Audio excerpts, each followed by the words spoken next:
మహాకవి కాళిదాసు. పాంచాల రాజ్యాన్ని ధర్మవర్ధనుడు అనే రాజు పరిపాలించేవాడు. ఈ రాజుకు ఒక కుమార్తె విద్యాధరి. ఆమె చాలా సౌందర్యవతి, సకల విద్యలలో ప్రావీణ్యం సంపాదించింది. ఆమె కాళికాదేవి భక్తురాలు. ఇలా ఉండగా ఆ రాజకుమారికి వివాహ వయస్సు వచ్చింది. రాజు ఆమెను మించిన విద్యావంతుడికి ఆమెను ఇచ్చి వివాహం చెయ్యాలి అని అనుకున్నాడు. ఎందరో విద్యావేత్తలు రాజకుమారిని వివాహం చేసుకోవడానికి వచ్చి వారి విద్యలను ప్రదర్శించి రాకుమారి అడిగిన ప్రశ్నలకు జవాబులు చెప్పలేక ఓడిపోయేవారు. ఇలా ఉండగా ఆ దేశ మంత్రికి కుమారుడు ఉన్నాడు. మంత్రి తన కుమారునికి రాకుమారిని ఇచ్చి పెళ్లి చేయాలి అనుకున్నాడు. రాజు వద్దకు వచ్చి, మహారాజా, నా కుమారునికి మీ అమ్మాయిని ఇవ్వమని అడిగాడు. అప్పుడు రాజు, నా కుమార్తె విద్యాధరి మహావిద్వాంసురాలు. నీ కుమారుడు పనికిరాడు. ఇంకెప్పుడు ఈ విధముగా ఆలోచించకు. మంచి విద్వాంసుడు కనిపిస్తే తీసుకుని రండి అని అన్నాడు. అప్పుడు మంత్రి, నీ కుమార్తెకు చదువురాని మూర్ఖుడిని అమాయకుడిని తెచ్చి పెళ్లి చేస్తా అని అనుకున్నాడు మనస్సులో. మంత్రిగారు మారువేషం ధరించి దేశాటన చేస్తూ ఉన్నారు. మూర్ఖుడి కోసం వెతుకుతూ ఉండగా ఒక దొమ్మరగూడెంలో ఒక అందమైనవాడు, ఎత్తుకు తగిన లావుతో బాగా ఉన్నవాడు అయిన గొల్లవాడు పశువుల మేత కోసం చెట్టు ఎక్కి తాను ఎక్కిన కొమ్మనే గొడ్డలితో నరుకుతూ కనిపించాడు. మంత్రిగారు ఇది చూసి, ఇదిగో అబ్బాయి, ఏం చేస్తున్నావు? పడిపోతావు, దిగు అన్నాడు. కొమ్మతో పాటు కిందికి వస్తా అన్నాడు ఆ అబ్బాయి. మంత్రికి ఈతడి అమాయకత్వం, ఆ యువకుడి రూపం అన్నీ బాగున్నాయి. ఈ యువకుడిని తీసుకుని వెళ్లి రాకుమారికి పెళ్లి చేసి తగిన శాస్త్రి చేయాలి అనుకున్నాడు. అబ్బాయి, నీకు మంచి పిల్లనిచ్చి పెళ్లి చేస్తా, డబ్బు ఇస్తాం, వస్తావా అన్నాడు. ఓస్, వస్తా, నాకు పెళ్లి కావాలి, నాకు పెళ్లి కావాలి అని ఎగురుతూ ఉన్నాడు. ఇలా కాదు, నీవు నేను చెప్పినట్లు చెయ్యాలి. నీవు మౌనంగా ఉండాలి. మాట్లాడితే నీకు పెళ్లి కాదు, పెళ్ళయ్యే వరకు మాట్లాడరాదు అన్నాడు. అలా ఉంటే రాజుగారు రాజకుమారునిచ్చి పెళ్లి చేస్తారు అని చెప్పాడు. ఆ యువకుడు పెళ్ళయ్యే వరకు మాట్లాడను అని అన్నాడు. రాకుమార్తె వచ్చి నమస్కరించినప్పుడు త్రిపీడా పరిహారస్తు అని చెప్పు అని చెప్పి ఆ పదాన్ని పదే పదే పలికించి నేర్పించాడు. మంచి దుస్తులు ధరింపజేశాడు. నగలు పెట్టారు. మహారాజు మంత్రులు అధికారులతో సభ నిర్వహిస్తూ ఉండగా మంత్రి ఈ మూర్ఖుడిని పండితుడిలా తయారు చేసి సభలోనికి తీసుకువచ్చాడు. మహారాజా, ఈయన సర్వ విద్యా పారంగతుడు. కాశీకి వెళ్లి చదివాడు. క్షత్రియ రాకుమారుడు. తల్లిదండ్రులు లేరు. ఈ పండితుడు వివాహమయ్యే వరకు మౌనం వ్రతం పాటిస్తాడు. అవసరమైతే తప్ప మాట్లాడడు అన్నాడు. తరువాత ఆ యువకుడు కళ్ళు పెద్దవి చేసి సభనంతా పరికించాడు. అక్కడ గోడలపై రామాయణ బొమ్మలు ఉన్నాయి. అందులో 10 తలల రావణుడి బొమ్మను చూసి, ఓహో, రావణుడు అన్నాడు ఆనందంగా. అందరూ ఆశ్చర్యపోయి మంత్రి వంక చూశారు. మౌనంగా ఉండమంటే మాట్లాడి నా తల తీస్తాడా ఏమిటి అనుకున్నాడు మంత్రి. తర్వాత పండితుల మాటలకు గూఢార్థాలు ఉంటాయి. రావణుడి సోదరులకు పేర్లలో భ అనే అక్షరం ఉంటుంది. రావణుడు కూడా ఆ అక్షరాన్ని తగిలిస్తే మంచిదని రాభనుడు అని అన్నాడు అని చెప్పాడు. అప్పుడు సభలో అందరూ ఆహా ఓహో అన్నారు. మహారాజుకు అందముగా తెలివిగా ఉన్న ఆ యువకుడు నచ్చాడు. రాకుమారిని సభకు పిలిపించాడు. రాకుమారి వచ్చి సిగ్గుతో నిలబడి అతన్ని పరీక్షించగోరి రాకుమారి పండితుడికి 1 వేలు చూపించింది. ఆ గొల్లవాడు 2 వేళ్లు చూపించాడు. 1 వేలుకు అర్థం పరమాత్మ ఒకటే అని అర్థం. 2 వేళ్లకు ఆత్మ పరమాత్మ 2 ఉన్నాయి అని అర్థం చెప్పాడు మంత్రి. అందరూ మళ్ళీ ఆహా ఓహో అని మెచ్చుకున్నారు. రాకుమారి ఆ పండితుడికి నమస్కరించింది. అయితే మంత్రి నేర్పించిన త్రిపీడా పరిహారహస్తు అనే దీవించడానికి రాక త్రిపీడాస్తు అన్నాడు. మంత్రికి కోపం వచ్చింది. అరే, ఈ మూర్ఖుడు మళ్లీ మరిచిపోయాడు అని అనుకున్నాడు మనసులో. మహారాజు మంత్రి వంక చూశాడు. అప్పుడు మంత్రి చిరునవ్వు నవ్వుతూ, మహారాజా, చూశారా ఎంత అద్భుతంగా దీవించాడో? త్రిపీడ అంటే గంపెడు పిల్లలతో పాపలతో, వచ్చిపోయే బంధుజనాలతో, భర్తతో చిలిపి తగువలాడుతూ అని అర్థం. ఈ విధంగా త్రిపీడలతో సంతోషంగా ఉండమని దీవించాడు అని చెప్పారు. అందరూ మెచ్చుకుని ఎంతో సంతోషించారు. మహారాజు విద్యాధరిని ఆ పండిత యువకునికిచ్చి వైభవంగా పెళ్లి జరిపించాడు. పెళ్లైన మొదటి రాత్రి రాకుమారి వచ్చేసరికి ఆ యువకుడు గుర్రు గుర్రుమంటూ నిద్రపోతూ ఉన్నాడు. రాకుమారి అతడిని నిద్రలేపటం ఎందుకులే అనుకుని తాను కూడా నిద్రపోయింది. మర్నాడు ఉదయం నిద్రలేచినప్పటి నుండి వెర్రిచూపులు చూస్తూ మౌనంగా ఉన్నాడు. పిలిస్తే పలకడు. విద్యాధరికి ఇది చూసి చాలా బాధపడింది. రెండవ రోజు రాత్రి రాజకుమారి వచ్చేసరికి గుర్రు గురుమని నిద్రపోతూ ఉన్నాడు. విద్యాధరి అతడిని తట్టి లేపింది. అస్తి కచ్చిత్ వాగ్విశేష అని అడిగింది. నీకు కొంచెమైనా పాండిత్యముందా అని దాని అర్థం. ఆ యువకుడు లేచి, అస్సి లేదు గిస్సి లేదు, నన్నొగ్గేసి నువ్వు పడుకోసి అన్నాడు విసుగ్గా. విద్యావతి ఆశ్చర్యపోయింది. జీవితం అంధకారం అలుముకున్నట్లనిపించింది. వెంటనే అక్కడ ఉన్న కత్తి తీసి, నిజం చెప్పండి, ఎవరు నీవు అని అంది. అది చూసి గజగజ వణికిపోతూ మంత్రి రాకుమారితో పెళ్లి చేస్తానని పిలుచుకుని వచ్చిన విషయం చెప్పాడు. అప్పుడు విద్యావతికి తన భర్త కల్లా కపటం తెలియని అమాయకుడని తెలిసి వెక్కి వెక్కి ఏడవసాగింది. ఆ జగన్మాత తనకు ఎందుకు ఇటువంటి భర్తను ఇచ్చాడు అని ఏడుస్తూ ఉంది. అది చూసి అతడు బాధపడుతూ, ఏడవకు, నీవేం చెబితే అది చేస్తాను ఆమెను ఊరడించసాగాడు. బ్రతిమలాడాడు.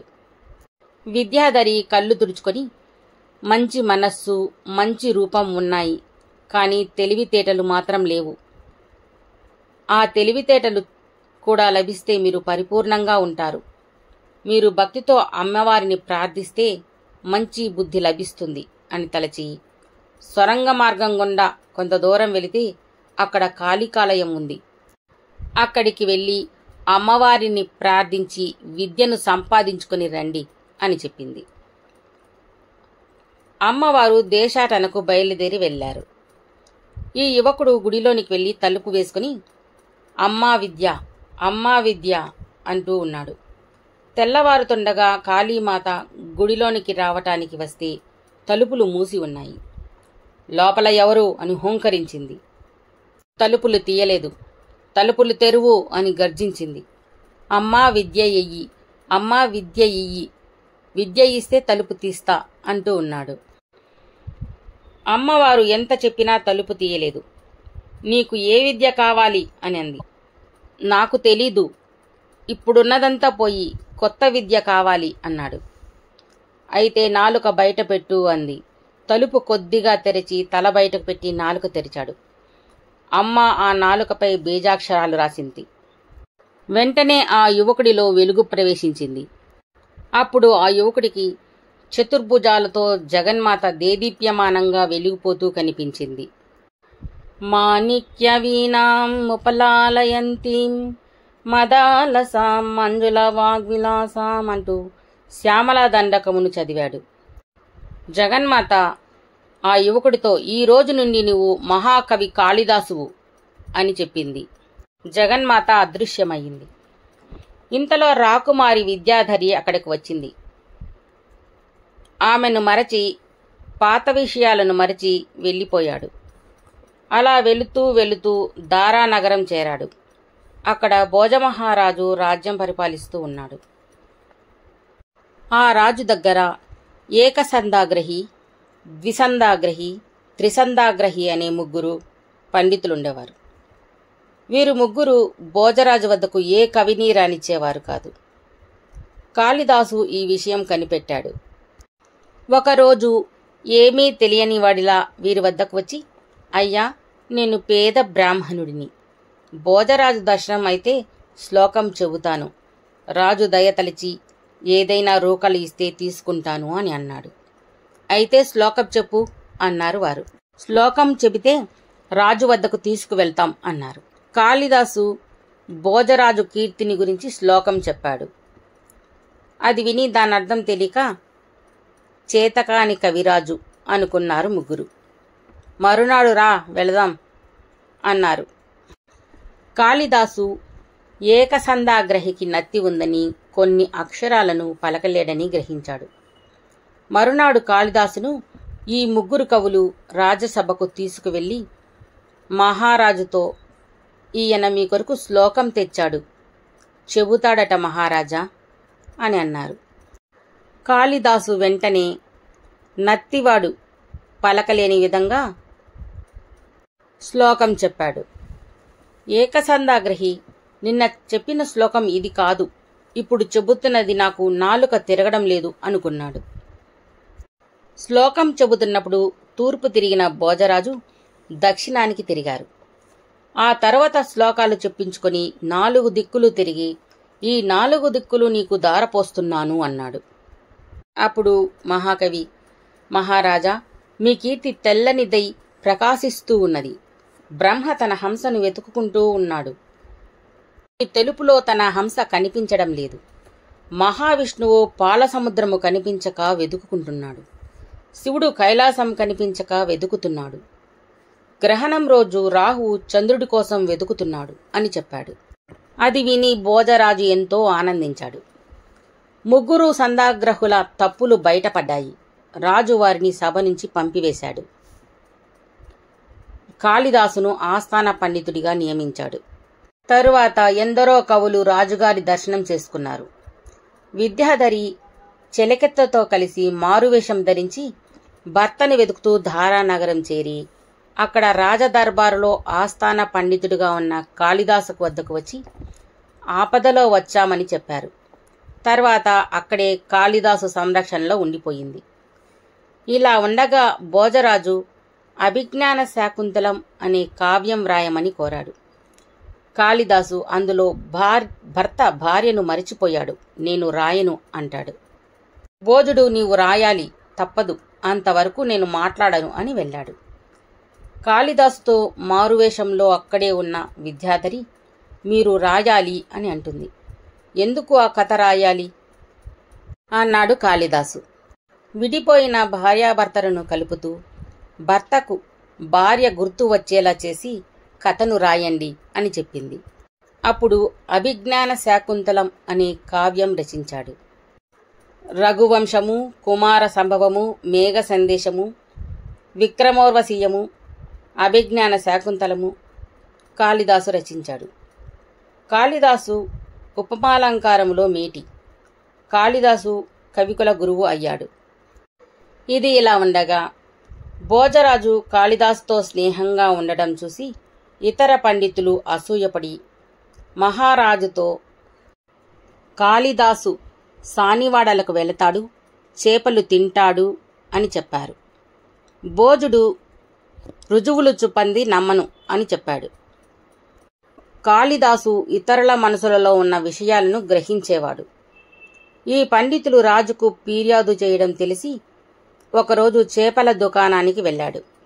ఈ పండితులు కూడా వెనకే వెళుతూ ఉన్నారు.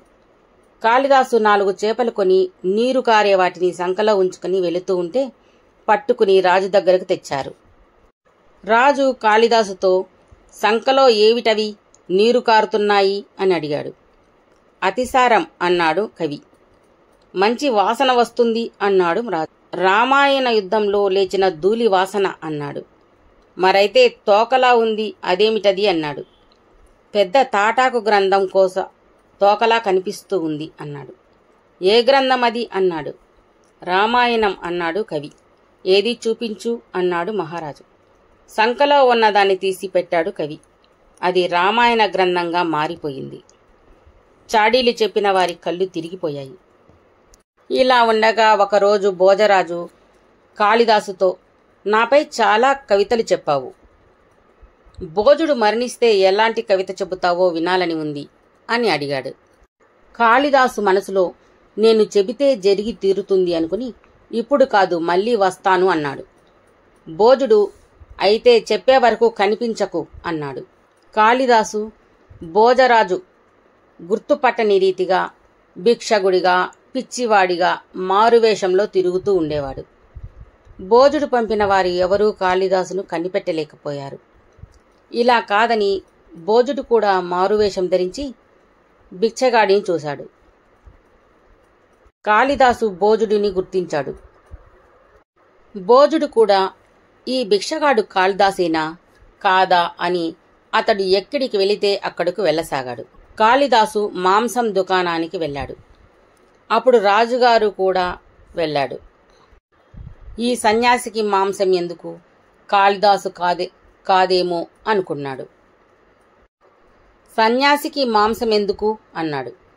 మాంసమేనా, కళ్ళు తాగలేదా అంటున్నావా? భ్రష్టుడు అయితే ఏం కాదు అన్నాడు. భోజరాజు కాళిదాసుకు వందనం చేసి, నీవు లేకుండా నేను ఉండలేను, ఇప్పుడు చెప్పు, భోజుడు చనిపోతే ఎలా కవిత చెబుతావో అని అన్నాడు. కాళిదాసు కవిత్వం చెబుతూ ఉండగా భోజుడు మెల్లగా ఒరుగుతూ మరణించాడు. కాళిదాసు వెంటనే, భోజరాజు లేనప్పుడు నేను ఎందుకు, నా వల్ల రాజు మరణించాడు అని అమ్మవారి దండకం చదివాడు. అమ్మవారు కనిపించి, దుఃఖించకు, రాజుకు మరణ సమయం వచ్చింది అని చెప్పింది. కుదరదు, నేను చెప్పిన శ్లోకం వల్ల చనిపోయాడు, భోజుడు బ్రతకాలి అన్నాడు. అయితే ఆ శ్లోకం వెనక్కి చదువు అని చెప్పింది అమ్మవారు.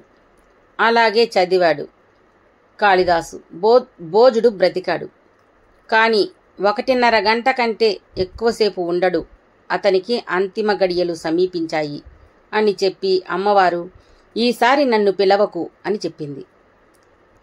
భోజరాజుకు అమ్మవారు కనిపించలేదు, మాటలు వినిపించాయి. అర్థమైంది. చివరి క్షణాల్లో రామనామం జపం చేస్తాం. వెంటనే రామాయణాన్ని మొత్తం పారాయణం చేశారు. దేవత చెప్పిన సమయానికి భోజరాజు ఒరిగి చనిపోయారు. భోజుడికి అంత్యక్రియలు దగ్గరే ఉండి జరిపించాడు కాళిదాసు. దారానగరంలోనే ఉన్నాడు కాళిదాసు.